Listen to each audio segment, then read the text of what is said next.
Sekali lagi shalom buat semuanya.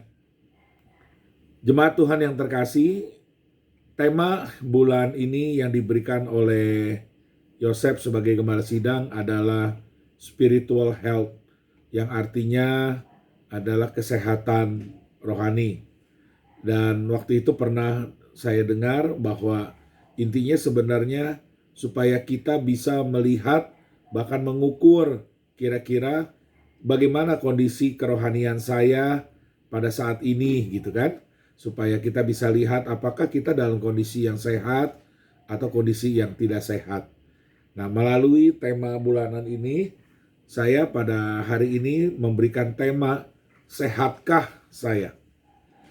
Kalau bicara tentang kesehatan rohani juga, sebenarnya kita juga perlu bertanya-tanya sebenarnya bagaimana kita bisa mengetahui rohani yang sehat. Apakah patokan rohani yang sehat itu hanya kalau kita paham isi Alkitab? Atau karena kita rajin ibadah? Atau mungkin karena kita sudah dapat memiliki jabatan kerohanian di dalam gereja? Atau juga memiliki karunia-karunia dari Tuhan? Bisa membuat mujizat, bisa mengadakan kesembuhan. Apakah itu yang menjadi sebuah patokan bahwa rohani seseorang itu sehat? Bagaimana dengan Yudas Iskariot? Bagaimana dengan orang seperti Paulus? Bagaimana kita bisa menilai mereka ini rohaninya sehat atau tidak? Jadi memang akan agak sulit sekali untuk mengetahui bagaimana rohani yang sehat. Seseorang itu sehat atau tidak. Kalau bicara ukuran, tentu kita harus bertanya, apa standar ukurannya? Seperti apa standarnya? Kalau begini, oh kalau saya ini nilainya cuma 5, standarnya 10, oh berarti saya baru setengah. Apa standarnya? Dan mungkin juga kita boleh bertanya, siapa patokannya? Siapa yang harus menjadi teladannya? Nah, tapi jemaat Tuhan hari ini perhatikan dan ikuti baik-baik yang disampaikan, ya supaya kita dapat kira-kira sedikit banyak menilai diri kita, apakah kita ini nanti termasuk orang yang rohaninya cukup sehat atau tidak, meskipun tidak ada patokan khusus, tapi hari ini kita akan belajar dari seorang yang bernama Daud, yang menuliskan Mazmurnya di dalam kitab Mazmur 139 ayat 1 sampai yang ke-24. Jadi saya meyakini bahwa maksud dari tema bulan ini adalah pimpinan mengharapkan agar umat Tuhan itu memiliki rohani yang baik dan dapat melakukan pemeriksaan diri, apakah saya dalam kondisi baik atau sakit rohaninya. Sekali lagi, memang tidak ada patokan khusus untuk menilai kerohanian dari siapapun, karena manusia sering salah dalam menilai. Kenapa? Karena manusia adalah hanya makhluk ciptaan. Yang kedua, kita ini adalah orang yang sudah terpolusi dengan dosa. Dan yang ketiga, itu karena kita memang dicipta dengan penuh keterbatasan. Jadi, kenapa manusia selalu banyak salah dalam menilai? Karena manusia itu hanya created, polluted, dan juga limited. Ya, dia dicipta, terpolusi, dan sangat terbatas. Jadi dia tidak bisa menetapkan standar yang baik, standar yang tepat. Kalaupun dia membuat standar itu mungkin hanya untuk kepentingan pribadi atau kelompoknya saja. Tidak bisa bersikap adil kecuali Tuhan. Nah, karena hal-hal di atas ini tadi, maka tidak ada standar buatan manusia yang dapat secara tepat itu untuk memenuhi kriteria kesehatan rohani daripada seseorang. Tetapi kita bersyukur kepada Tuhan ya, karena kita masih memiliki pengharapan untuk dapat mengetahui bagaimana kondisi kerohanian kita, karena kita dianugerahi oleh Allah, itu ada firman Allah dan ada Roh Kudus di dalam hidup kita. Nah, kedua hal inilah yang dapat menjadi standar yang pasti. Jadi tulisan-tulisan yang ada di dalam Alkitab, teguran-teguran Roh Kudus dalam hidup kita, itu semua bisa menjadi suatu standar buat kita untuk mengetahui apakah kita dalam jalan yang benar atau jalannya mulai melenceng. Jadi, kalau kita melihat bahwa kehidupan kita ini masih tidak sesuai dengan firman, maka kita harus terus bertobat dan mengejar akan kehendak-Nya. Selain daripada firman Tuhan dan Roh Kudus, terkadang Tuhan juga bisa memakai berbagai cara untuk mengajar kita dan mengetahui kondisi rohani kita. Dan ini sepenuhnya ada di dalam kedaulatan Allah. Misalkan Tuhan bisa menegur, Tuhan bisa mengingatkan melalui hamba-hamba Tuhan yang berbicara, atau melalui alam, atau mungkin bahkan binatang-binatang pun Tuhan bisa pakai untuk membuat kita sadar tentang keberadaan kerohanian diri kita sendiri. Nah, jemaat Tuhan, saya sekali lagi mau bertanya kepada Anda ya, kira-kira apa pendapatmu tentang kerohanian orang-orang seperti ini? Seperti tadi saya tanya, bagaimana menurut pendapat Anda tentang rohani Yudas Iskariot? Kalau pertama kita lihat, mungkin Yudas Iskariot adalah termasuk orang yang rohaninya bagus, guru yang terbaik, bisa mendapat pengajaran yang terbaik, bisa melakukan mujizat juga. Tetapi kita lihat akhirnya dia rusak dan hancur. Menjual Yesus dan bunuh diri. Bagaimana Anda menilai seorang Paulus? Ketika pertama kita melihat dan semua orang melihat Paulus, kita mendapati kenyataan bahwa Paulus itu seorang yang sangat jahat sekali. Tetapi akhirnya kita tahu bukan bahwa Paulus dipakai menjadi seorang rasul yang luar biasa Tuhan pakai. Bagaimana kita bisa menilai kerohanian seseorang? Bagaimana kita punya hak untuk menilai seseorang? Kita sendirilah tentu yang harus memeriksa diri kita. Bagaimana Daniel, Sadrak, Mesakh, Abednego rohaninya? Ayub, Tuhan sendiri loh yang memuji Ayub. Baikkah dia punya rohaninya? Ya, tentu kita bisa lihat bahwa Ayub punya rohani yang baik. Ya, demikian juga Daud. Nah, sekarang mari kita masuk di dalam Mazmur 139 ayat 1 sampai 24. Ini kita akan mempelajarinya. Kemarin saya sudah mencantumkan ini di Warta Jemaat. Siapa yang sudah membaca dan merenungkannya akan lebih mudah untuk memahaminya. Baik, dari Mazmur 139 ayat 1 sampai 24 ini, kita sebenarnya dapat melihat beberapa hal.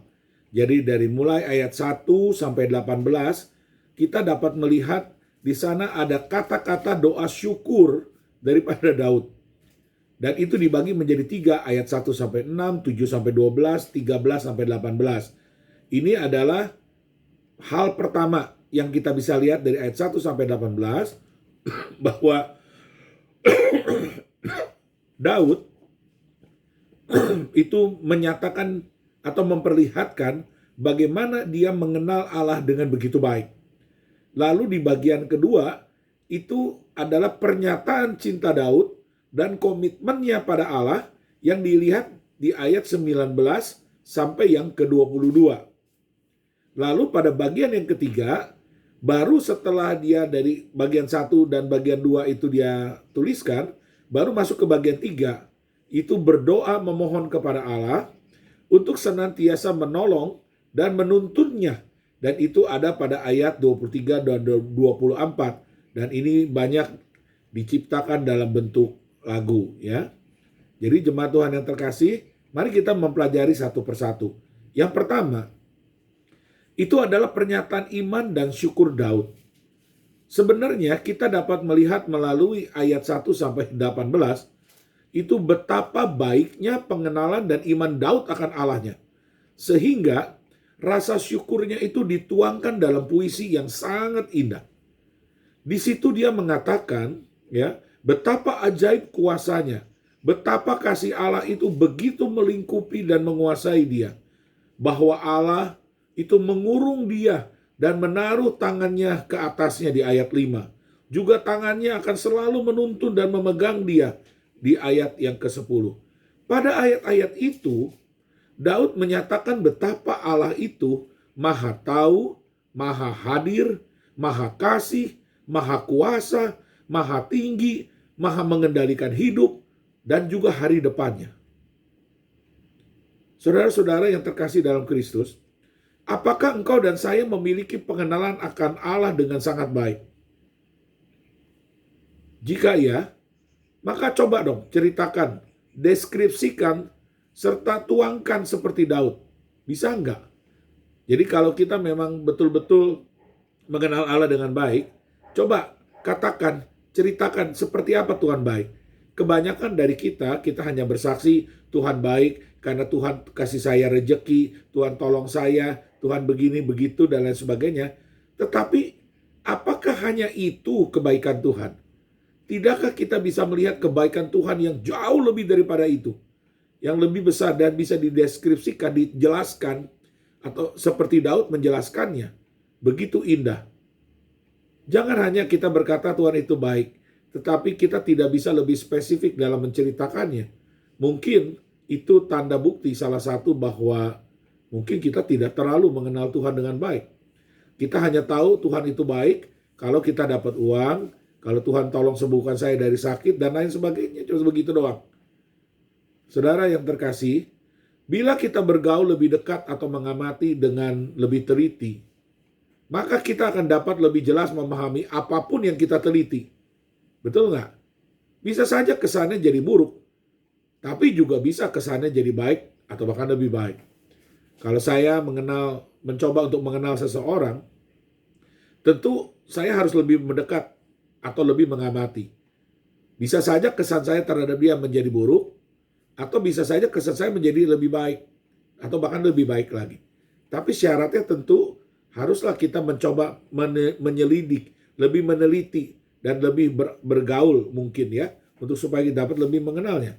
Dengan mendekat dan lebih bergaul, serta dengan lebih meneliti akan Allah, maka kita akan semakin dibuat kagum, dan semakin diyakinkan bahwa selama hidup, sesungguhnya tidak ada yang lebih baik selain daripada mengenalnya dan hidup di dalamnya.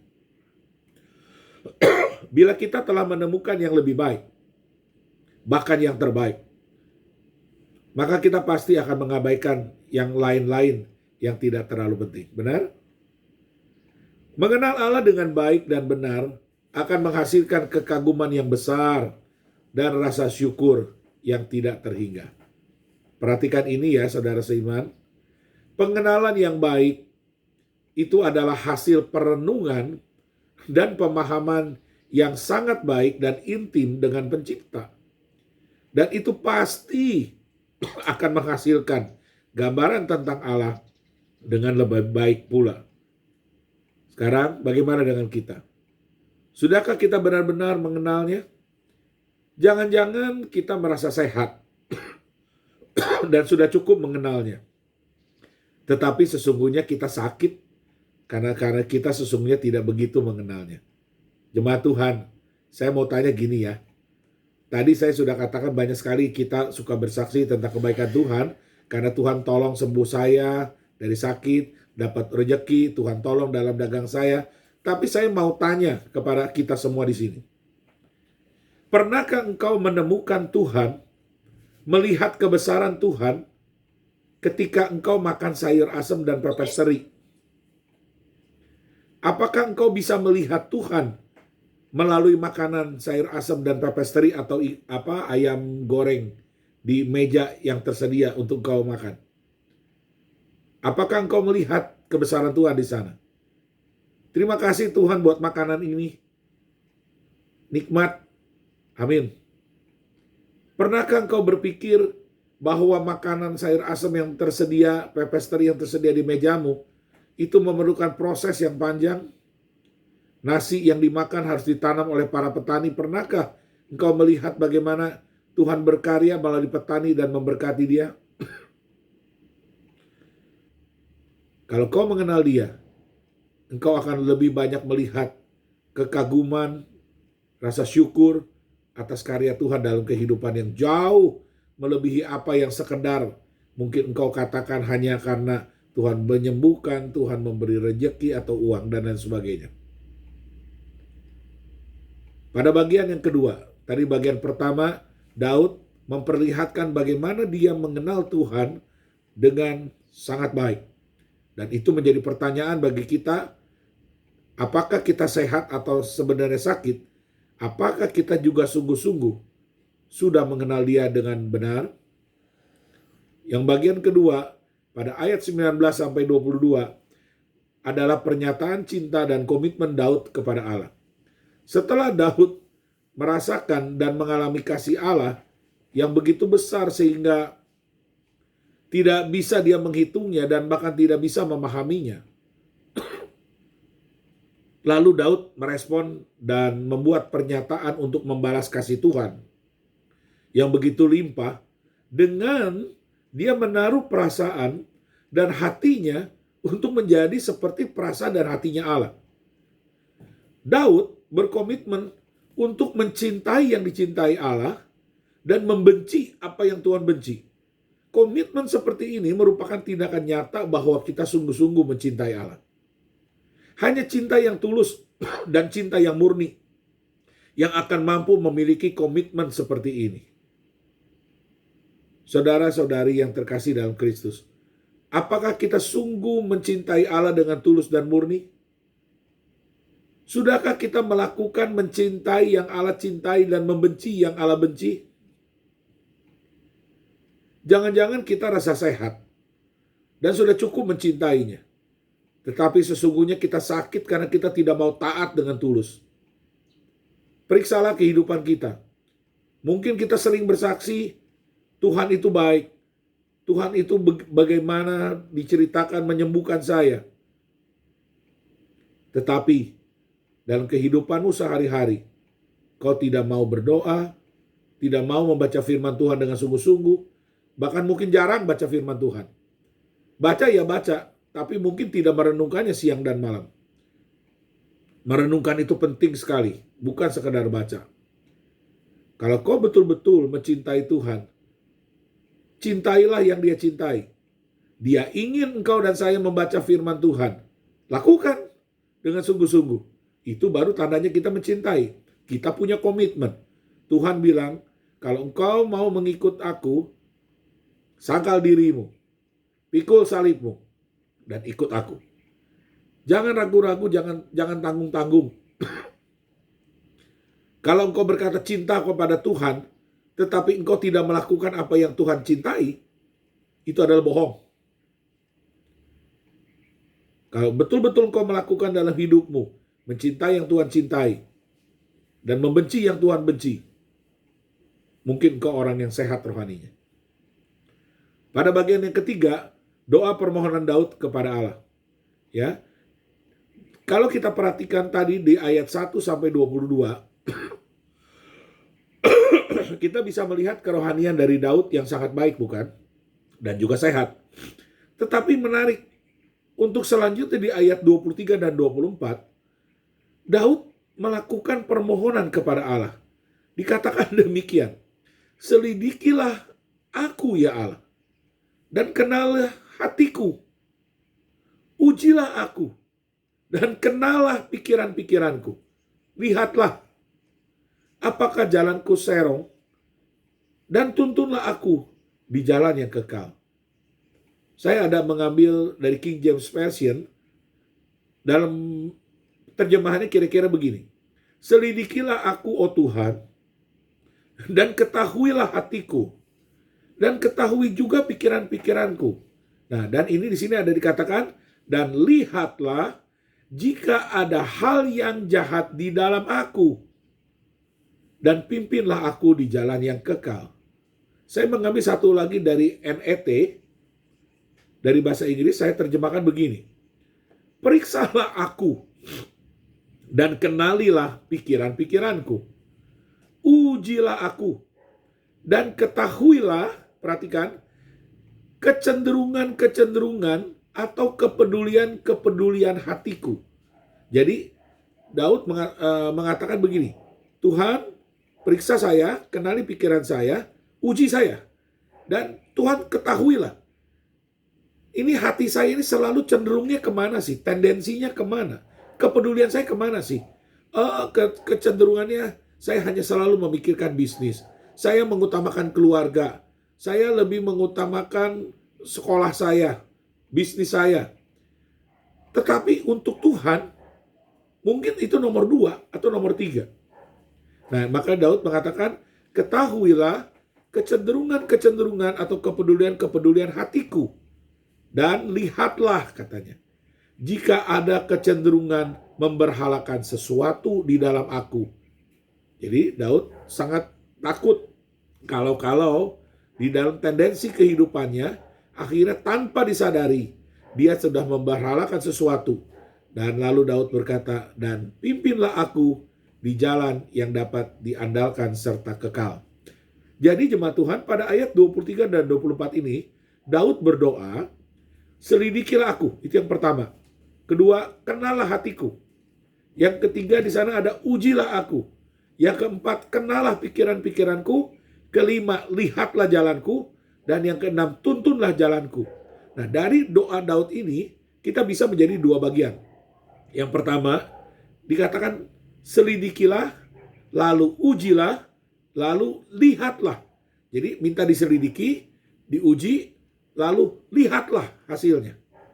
Dan di bagian keduanya adalah kenallah hatiku, lalu kenallah pikiranku, lalu yang ketiga tuntunlah jalanku. Ini adalah doa Daud kepada Allah, karena hanya Allah yang bisa dia percaya. Dan ini juga seharusnya menjadi iman kita juga, bahwa hanya Allah yang bisa kita andalkan untuk menolong dan menyelamatkan hidup kita. Dengan permohonan ini, mungkin kita bisa bertanya-tanya kenapa Daud memohon seperti itu. Padahal baru saja Daud menyatakan pada ayat-ayat di atasnya, betapa Allah itu kan maha mengetahui segala sesuatu, segala hal yang ada di dalam hidupnya. Lalu kenapa Daud berkata lagi, Tuhan selidikilah aku, kenalilah pikiranku, kenalilah hatiku, dan kenalilah pikiranku. Jadi kita bisa melihat bahwa sebenarnya Daud ini imannya sehat atau malah sakit. Apa pendapatmu? Apakah dari pernyataan yang Daud sampaikan itu sesungguhnya Daud itu lemah atau kuat? Sakit atau sehat rohaninya? Apakah Daud merasa lemah atau dia sadar akan kelemahannya? Ayo coba direnungkan itu. Nah, jemaat Tuhan, doa yang dinaikkan oleh Daud itu bukanlah merupakan pertanda bahwa Daud itu sakit rohaninya. Tetapi dalam hal keimanan atau kerohanian, justru orang yang sadar sepenuhnya akan kelemahan dirinya dan ketidakberdayaannya, itu justru orang yang sehat rohaninya. Orang yang sehat rohaninya itu biasanya lebih menyadari kebutuhannya untuk lebih menjaga kesehatan rohaninya dan kemutlakannya pada kebutuhan akan Allah. Itulah sebabnya mengapa mereka selalu bersungguh-sungguh dalam beribadah. Kalau engkau tidak sungguh-sungguh ibadah kepada Tuhan, periksalah dirimu. Kenapa? Karena kau mungkin merasa, saya sudah baik-baik saja kok, saya tidak terlalu membutuhkan Tuhan. Tapi Daud yang kita ketahui kerohaniannya sehat, justru menaikkan doa ini. Tuhan, tolong saya. Selidiki, uji, dan lihat. Kenali hatiku, pikiranku, dan tuntunlah jalanku. Dia menaikkan doa ini dengan kesadaran hati yang penuh sekali. Sehingga Daud dikatakan dia selalu beribadah dengan sungguh-sungguh. Banyak mungkin ya orang Kristen berdoa seperti Daud, tetapi bedanya ada terletak di ketulusan hatinya. Daud berdoa dari hati yang tulus kepada Allah penciptanya. Tapi banyak orang Kristen berdoa seperti ini hanya basa-basi saja. Tuhan selidiki aku, kenali pikiran hatiku, tapi hanya basa-basi saja. Saudara yang terkasih, tahu nggak bahwa doa seperti yang Daud sampaikan ini sangat mengandung risiko yang sangat besar sekali. Karena dengan berdoa seperti ini, maka itu berarti kita harus menyerahkan seluruh kehidupan kita dalam kedaulatan Allah untuk disucikan. Nah, inilah sebenarnya kerohanian yang sehat. Jadi kita sadar bahwa ketika kita minta Tuhan beracara dengan kita, menyelidiki, mengetahui, menguji, dan sebagainya, itu berarti Anda dan saya harus betul-betul sudah komit, rela, pasrah untuk menyerahkan seluruh hidup kita di dalam kedaulatan Allah untuk membentuk dan memproses kehidupan kita. Itu baru rohaninya sehat. Tapi kalau ternyata cuma separuh-separuh, berarti mungkin rohani kita belum terlalu sehat. Nah, kalau begitu, ada orang yang berpikir, kalau begitu lebih baik jangan berdoa seperti itu. Dan jangan nyanyikan lagu-lagu itu. Banyak orang pintar saja menyanyikan lagu ini kan, tetapi hanya karena enak iramanya. Tapi nyanyinya hanya sepintas, tidak dengan hati yang tulus. Kalau nyanyikannya dengan tulus, mungkin dia ketakutan, sehingga berkata lebih baik jangan dinyanyikan. Apakah mungkin Tuhan tidak akan menguji kita? Enggak juga. Sama saja. Karena kalau semua anak-anak Tuhan, kita meminta ataupun tidak meminta, Tuhan akan tetap bisa melakukan ujian kepada Anda dan saya. Tapi kalau Anda sadar, berdoa seperti Daud, itu jauh lebih baik.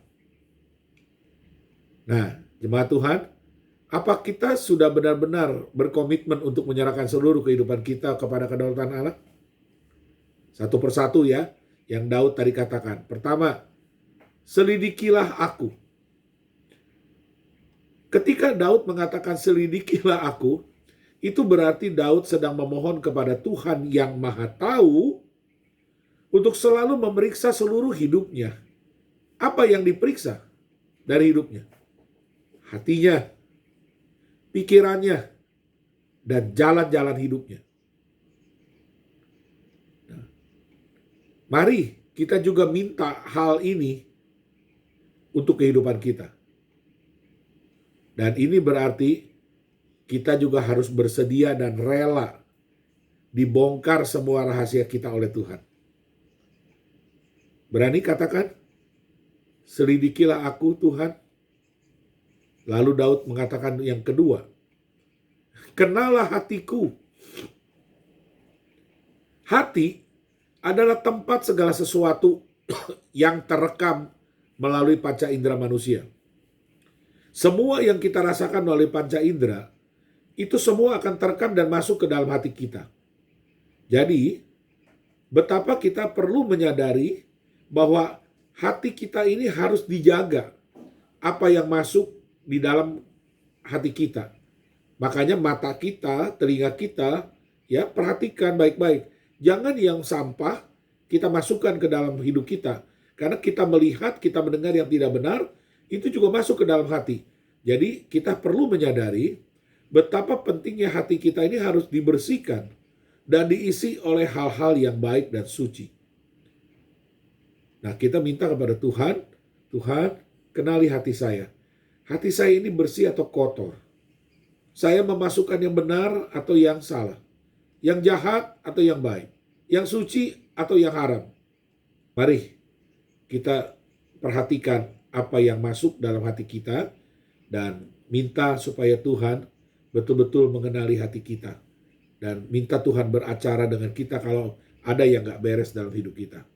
Lalu Daud juga katakan, ujilah aku. Apakah bila tidak memohon untuk diuji, maka Tuhan akan meluputkan kita dari ujian? Tidak. Karena ujian itu dibutuhkan. Dengar ya, ujian itu dibutuhkan untuk menguji kualitas dan juga untuk kenaikan kelas. Jadi setiap anak-anak Tuhan itu harus memiliki kualitas yang baik. Dan untuk menunjukkan kualitas yang baik, kita pasti akan mengalami ujian-ujian dalam kehidupan. Jadi nggak usah menghindar. Kalau ada ujian yang Tuhan berikan kepada kita, jangan diminta doakan supaya ujian itu dilalukan. Hadapi ujian itu dengan hati dan mata yang tertuju kepada Tuhan. Dengan meyakini bahwa ujian yang Tuhan berikan pasti mendatangkan kebaikan bagi kita. Sekalipun ujian bukanlah hal yang menyenangkan, tetapi asalkan Tuhan kuatkan, itu sudah cukup buat kita. Ya, sekali lagi, sekalipun ujian bukanlah hal yang menyenangkan, tetapi asalkan Tuhan kuatkan kita, itu sudah cukup. Ingat ya, 1 Korintus 10 ayat 13 mengatakan Tuhan itu tidak pernah memberikan pencobaan atau mengizinkan cobaan terjadi dalam hidup kita, itu melebihi kekuatan kita. Aman, sekalipun berat, cucuran air mata dan kesedihan ada melanda. Jangan menjadi menyerah, ya. Asalkan Tuhan kuatkan, itu sudah cukup. Lalu Daud katakan, kenalilah pikiranku, katanya. Bila ingin memiliki pikiran dan kecenderungan yang benar, maka kita perlu memperhatikan apa yang masuk ke dalam hati kita tadi. Karena dari hati akan timbul pikiran-pikiran yang akhirnya kita akan membuat keputusan yang mengakibatkan tindakan terjadi. Dan itu yang disebut dengan jalan yang ditempuh. Dari hati, lalu timbul pikiran. Pikiran menyebabkan kita mengambil keputusan atau tindakan. Atau jalan yang harus kita ambil. Nah, yang kita ambil itu apakah baik atau jahat? Nah, itu yang perlu kita sadari. Tetapi seringkali kita tidak sadar. Nah, disinilah kita perlu Tuhan untuk mengenali pikiran saya. Jadi kalau pikiran saya tidak benar, Tuhan tolong supaya pikiran saya diperbaiki. Firman Tuhan berkata begini loh. Pada dasarnya kecenderungan hati manusia itu adalah selalu melakukan apa yang jahat. Itu sebabnya kita memerlukan Tuhan untuk mengawasi dan menolong agar kecenderungan hati kita yang sekarang yang baru ini sudah di dalam Kristus adalah keinginan-keinginan yang suci. Mintalah bijaksana dari Tuhan untuk menimbang dan memutuskan segala sesuatu yang ada dalam pikiran kita ya. Lalu Daud juga berkata, lihatlah jalanku. Dari pikiran akan menghasilkan tindakan atau jalan yang akan kita tempuh. Bila kita kurang bijaksana dalam menimbang dan dalam mengambil keputusan, maka sangat mungkin jalan kita bisa menuju kesesatan atau kecelakaan. Nah, di dalam hal seperti ini, kita atau dalam kondisi seperti ini, kita harus memohon kepada Tuhan supaya Tuhan juga mengawasi kecenderungan dari jalan yang kita tempuh. Apakah tendensinya, kecenderungannya kepada berhala, kepada yang salah, atau kita sedang berjalan di jalan yang benar. Seringkali kita tidak tahu, tapi kita perlu Tuhan untuk menolong kepada kita. Tuhan, periksa jalan saya, lihat jalan saya. Lalu kalau Tuhan sudah memeriksa jalan kita, Daud berkata, tuntunlah jalanku sekarang. Di sini, setelah jalannya diperiksa, maka Daud meminta agar selama dia harus menjalani kehidupannya, Tuhan mau menuntun dia. Tuhan itu adalah jalan dan kebenaran dan hidup. Ketika Daud meminta kepada Tuhan untuk menuntun jalannya, maka itu berarti ya, dia juga harus aktif untuk mengikut jalannya yang ditunjukkan kepadanya. Seringkali kita sebagai anak-anak Tuhan berkata, Tuhan, tolong lihat jalan saya, tuntun jalan saya. Tapi ketika Tuhan sudah mau menuntun jalan hidup kita, kita tidak mau. Bahkan kita diam. Kita harus aktif mengikut kepada dia. Ingat, kalau komitmen, kita harus pasrah penuh, mutlak pada kedaulatan Allah. Harus tunduk. Itulah orang yang mencintai Tuhan dan sehat secara kerohaniannya. Jangan sampai kita menjadi orang seperti yang bercermin. Sudah kita bercermin, melihat ada kotoran di wajah atau di tubuh kita, ya sudah lihat, tapi kita pergi tidak membersihkannya. Nah, itulah orang-orang yang minta tuntunan Tuhan, dikasih tahu, tetapi dia tidak mau melakukannya. Kita mungkin bilang betapa bodohnya orang yang bercermin melihat kotoran di mukanya, tapi tidak dibersihkan, lalu dia pergi ke pesta. Tapi mungkin saja itu adalah kita. Jemaat Tuhan, jadi ingat ya, setelah Kristus menebus kita, berhati-hatilah dengan apa yang kita masukkan ke dalam hati kita. Karena dari dalam hati akan timbul pikiran-pikiran yang diwujudkan dalam bentuk jalan yang akan kita tempuh. Mohon perlindungannya dan juga bijaksana dari Tuhan. Jadi, sekarang ayo silakan kita memeriksa diri kita ya. Dari yang pertama, tadi dikatakan ayat 1-18, Daud mengenal akan Tuhan dengan baik. Sampai saya juga bertanya, apakah kita melihat Tuhan di dalam sayur asam dan pepes teri atau ayam goreng yang kita makan? Nah, jadi yang pertama, periksa diri. Apakah kita sungguh-sungguh sudah mengenalnya? Yang kedua, apakah kita sungguh-sungguh mengasihinya? Punyakah kita komitmen yang jelas, mencintai yang Tuhan cintai, dan membenci yang Tuhan benci? Dan yang ketiga, seberapa besar kerinduanmu kepada Allah untuk rela diproses? Seberapa besar kerelaan hatimu untuk berserah diri di bawah kedaulatan Allah? Periksa. Kalau Anda sudah atau belum terlalu mengenalnya, atau belum melakukan apa yang Tuhan suka dan membenci yang Tuhan benci, karena kita kurang, itu berarti kita kurang mengasihinya. Atau yang ketiga, bahkan kita tidak suka berdoa, minta pimpinan Tuhan. Atau kalaupun kita berdoa, tetapi kita tetap tidak mau dituntun dan dipimpin oleh Tuhan. Sama juga bohong. Artinya, kita mungkin belum sungguh-sungguh memiliki rohani yang sehat. Jadi, jemaat Tuhan yang terkasih, periksa diri sekarang ini. Dan bila sudah memeriksa diri, sekarang silakan bertanya kepada diri kita masing-masing. Sehatkah saya? Amin.